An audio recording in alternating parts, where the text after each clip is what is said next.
Hi guys, welcome back to my channel. It's me, Zabdelli. Alright, ito na yung continuation ng part 1 ng aking my tiny home. Okay? Hinihinang o wini-welding na aking foreman yung magkaduktong na bakal, no? So ayan yung pinakalas sa tie beam or biga na kanilang tinatawag ay malapit na ring matapos, no? So, pagkatapos niyan,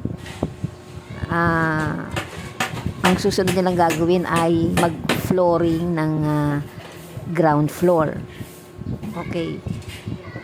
Take another look sa mga biga or tie beam na ginawa ng aking mga workers.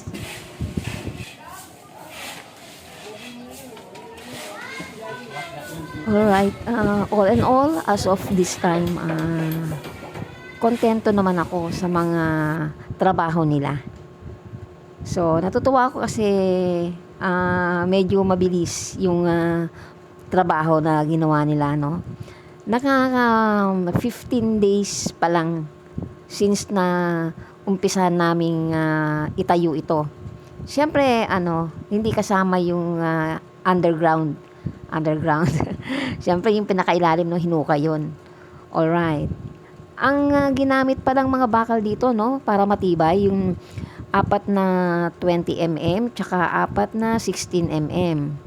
So, talagang sobrang matibay yan talaga, no? At wala akong masasabi, magiging matibay yan, I'm sure. At dahil tapos na ang mga tie beam or biga, ito namang flooring, no, binubuhusan na. Ayan ang kasunod nilang gagawin talaga, no? Buhusan ang flooring and then magagawa na sila ng mga forma para sa mga biga at magbubuhos din sila after. O ayan guys, see you sa aking part 3 ng my tiny home.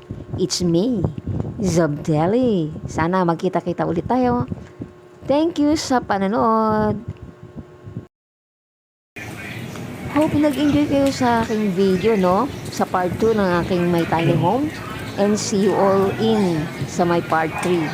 Thank you. Bye!